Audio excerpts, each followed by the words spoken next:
This is not a video essay. None of this is scripted. I'm not doing any deep research. I'm not gonna flash you back to 1942, early cinema. I just fucking love this guy and everything he's ever made. So I'm gonna be talking about it at length. If that interests you, welcome aboard. If not, just go watch his videos. It's better than this anyway.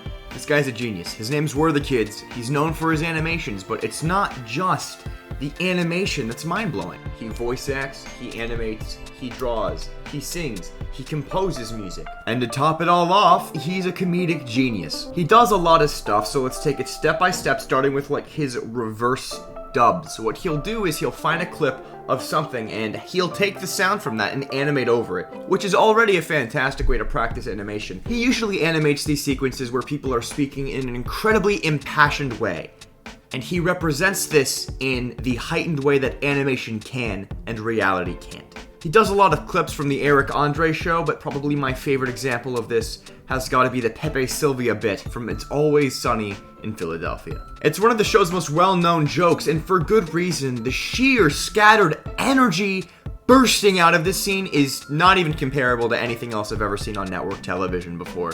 The vocal performance put into this scene isn't able to be matched in its absurdity by the visuals of reality, and that is where he came in and just made this shit go fucking insane. It's a good animation, it's a good joke, good video, and that's the point. This guy makes fucking amazing videos, but that's not even the beginning of it. As amazing as this meme is, it's not even close to the top. Let me just briefly touch on a few things before we get to my real favorite part of this guy's shit. A Studio Ghibli-inspired animation of the Japanese dub of Back to the Future.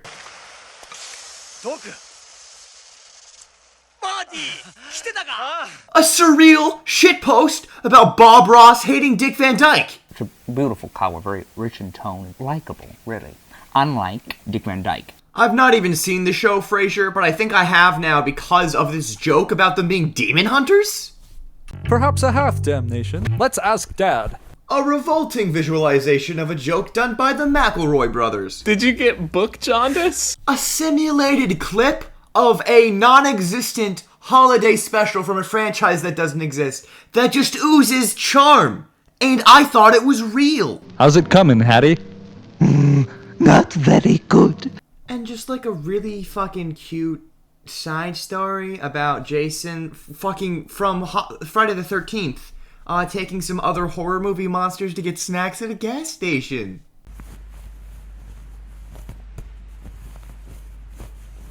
But I'm getting off topic. There's 3 main reasons I made this video. Number 1, free apple. Number 2, Captain Yajima. Number 3, Big Top Burger. Free apple looks like a game that's intentional. It is an animation about the funny, stupid, bullshit gameplay that comes along with playing a point-and-click adventure, and kind of, I guess, characterizing how the main character could be doing all the random bullshit that the player ends up doing, like how a human being would ever come to the conclusion to do any of these things, or why they tried literally everything possible. Anyway, it's fucking delightful, voiced by Justin McElroy.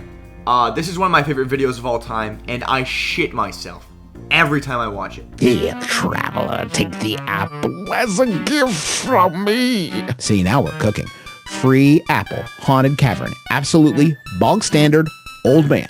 Free apple was hilarious, but Captain Yajima is on another level. My man Worthikids sat down at his computer one day and decided to make a random episode in my favorite TV show of all time that doesn't exist. He manufactured an episode in the middle of a stop-motion animation sci-fi puppet series from the 70s, 80s, 90s. But it's not real. It's simulated. You've been duped. But it's so good. I've never watched anything this full of like plucky charm before in my life. Maybe this is somewhere between the original trilogy of Star Wars, Cowboy Bebop, and fucking Sailor Moon. I think this is what parents experience when they have childbirth. This is what I feel about watching this video. This is so CG, by the way. I know it looks like real puppets, but it's not. He animated the strings that pull the puppets. But they're not real. He's just God.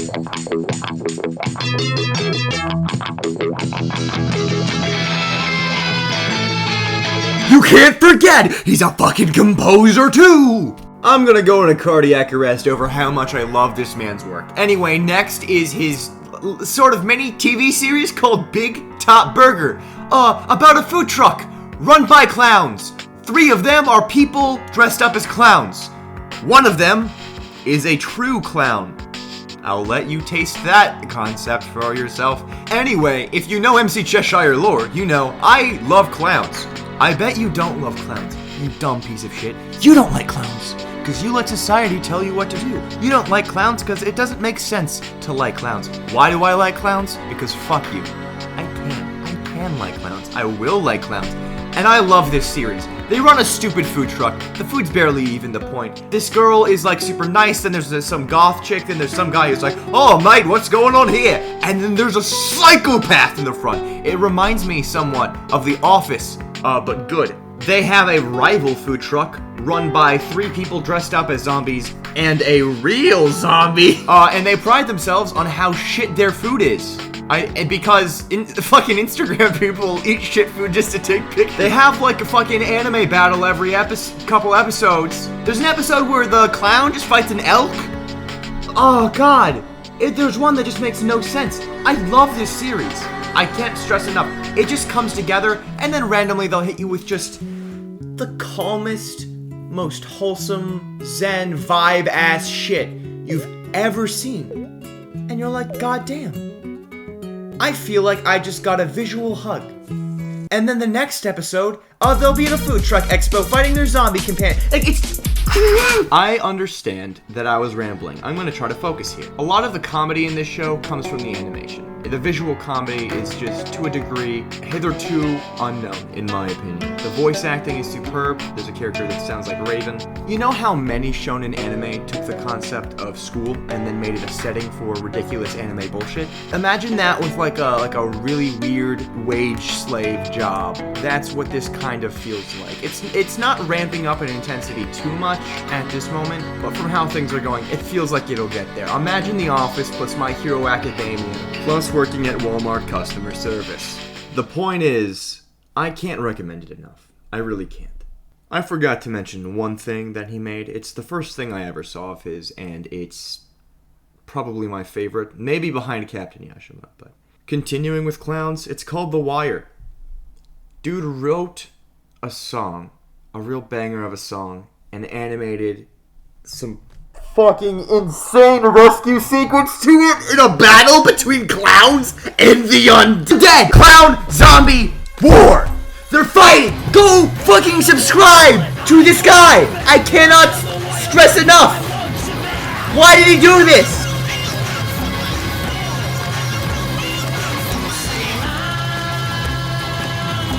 Oh, I'm sorry, did I forget to mention he fucking made a concept album based off the storyline of Shrek? 45 minutes long or something?